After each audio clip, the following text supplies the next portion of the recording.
Hi, I'm Pastor Scott Seeke from Amazing Grace Lutheran Church in Lawrenceville, Georgia. Thank you for watching this week's sermon. Enjoy.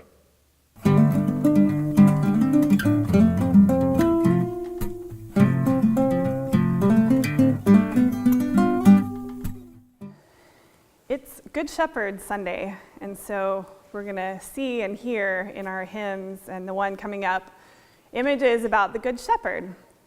The Good Shepherd makes me think of a church where I used to work a long time ago, my first call, and there was a Good Shepherd window, and it was stained glass, and it was very old, and I would go and sit in front of it and kind of meditate on the image of the shepherd. And I think it's a lovely image, but Pastor Scott and I have something in common. We have one or two things in common, and this is one of them, pastorally speaking, I mean. We both love the book of Acts. We can't resist it. And so even though it's Good Shepherd Sunday, I wanted to talk about this great story in the book of Acts, this story of Tabitha, because I don't think this story gets told very much, and I love it. The book of Acts seems to me like a superhero story. And another thing that we have in common is that Scott and I both love superhero stories. We both love watching The Flash. That's one that our whole family can watch. Next week, we finally get to go see the next installment, Civil War. We've had to wait. We're cruel, cruel parents because we made our kids wait all of 2 weeks to go see it because our schedules didn't match up, and Scott had to go off to DC and, have his vacation. We're finally going to go see it. We love superhero stories, and I think that's why we love the book of Acts. It's kind of everything that happens next after Jesus is raised from the dead. And I think it's a great book to talk about after Easter, because sometimes in churches, I don't know about this one, but in the churches that I've served, sometimes after Easter, there's kind of a lack of energy. You celebrate Easter, and it's this big, beautiful festival, and everyone and their mom comes and fills the pews, and then after Easter, it's kind of a letdown. The book of Acts is the opposite of that. The book of Acts is like a superhero story. It's got the disciples going all over and telling this story and sharing the gospel, and they're going, they call it all over the world, and it's really kind of the Middle East, but that was the whole world to them. So they're going all over the world, and they're spreading the gospel, and they're going from place to place, and I was thinking about, the Flash with this superhero who's very fast, because it seems like Peter must have been like a marathon runner, because he goes from place to place so quickly. And Paul is even more ridiculous with all of his shipwrecks and adventures. So this story that we get today, at first, it seems like the opposite of a superhero story. It seems like a story that we wouldn't have to, go see a movie to see. It seems like a story that could happen anywhere. It seems like a story that could happen even in a Lutheran church. That's how normal it is. Super normal. So it starts with a funeral.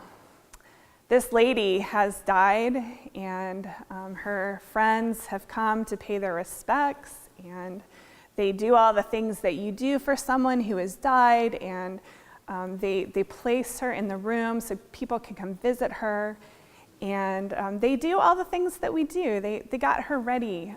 They put all of her things around her that she loved. They get ready to do a funeral. I was thinking, Lutherans, we don't always do everything wonderfully, but we can rock a funeral, Lutherans. We are really good at funerals. My congregation, I know this congregation, you know what to do. You come, you bring a casserole, you tell people that you're sorry for their loss, you come together, you sing hymns, you have a service. We know how to do a funeral.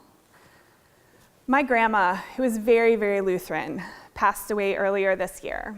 She was almost 94 years old. How amazing is that? And when my grandma died, we came together and we told stories about her, like they're doing for Tabitha.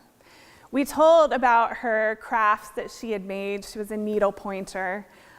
She used to sew clothes, like Tabitha. She used to do all kinds of things. She made the most beautiful cookies. They looked like they came from a machine. They were so perfect, her Christmas cookies.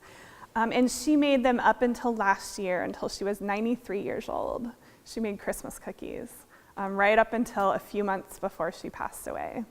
So we got together and we told stories and we had a funeral for my grandma, and it was lovely in the way that only a funeral for someone who is almost 100 years old can be. You're sad, but you know they have had a good, long life. They've been blessed with all those years. Pastor Scott told me that you all are about to have a funeral that is similar for a lady who was 100 years old. And how beautiful is that? And I know that you know how to do funerals. We know how to do that, right? We're Lutherans. We come together. There's going to be casseroles. There's going to be worship. We're going to talk about the things that she did over her long life, right? That's what we do. So this very, very normal thing is what was happening with Tabitha. Very normal funeral. Almost Lutheran. They have her crafts all around her, the things that she had done with her hands. Except when they call the pastor, and I've been on the end of many of those calls, they call the pastor and say, the person has died and there is no more helpless feeling because you know there's no more that you can do. You can go and you can sit and you can pray, but the person is gone. But this story is different. They call the pastor, Peter. He's on one of his journeys and he comes in and he is sitting, and maybe when he kicks all the friends out, maybe they think that, he wants some time alone to pray for her soul, or I don't know what they think. But what he does is he grabs her by the hand and he says, "Tabitha, get up." And Mimi, I love how you read that because you sounded almost mad. Get up. And I think, we are mad at death. I think about this woman, Tabitha, and all we know about her is that she was a widow. We don't know. She could have been 40 years old. She could have had a lot of life left ahead of her. Peter is mad that this woman's been taken, and so he says, "Get up."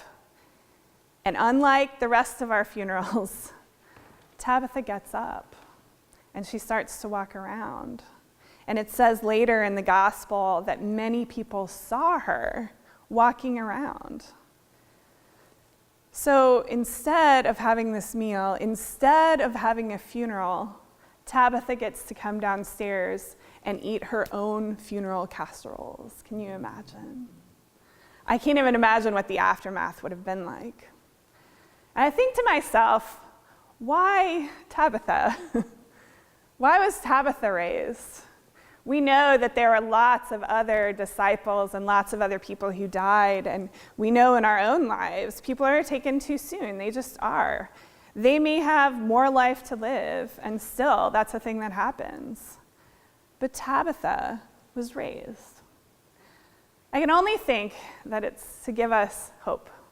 It's to give us a symbol that life and God's grace are full of second chances. And that when people saw Tabitha walking around, they could think to themselves, the resurrection is real. The resurrection can happen in my life. And it says when people saw Tabitha, they came to know Jesus. What better reason is there than that for a resurrection? For Peter to raise this well-known woman who did all these good works up. There's no better reason than that for a resurrection. I think she was raised to give us all hope. And I tell this story of Tabitha so that you can have that same hope today, this morning. We know that Jesus is our good shepherd. We know that God will never, never take us away. We know that in Tabitha, we see the story that God always gives us second chances, and third chances, and fourth chances, and fifth chances, and in my grandma's case, sixth and seventh and 10th, and on and on. There's always more ministry for us to do. And we know through this story, even after death, this is not all there is. God still raises us up. Amen.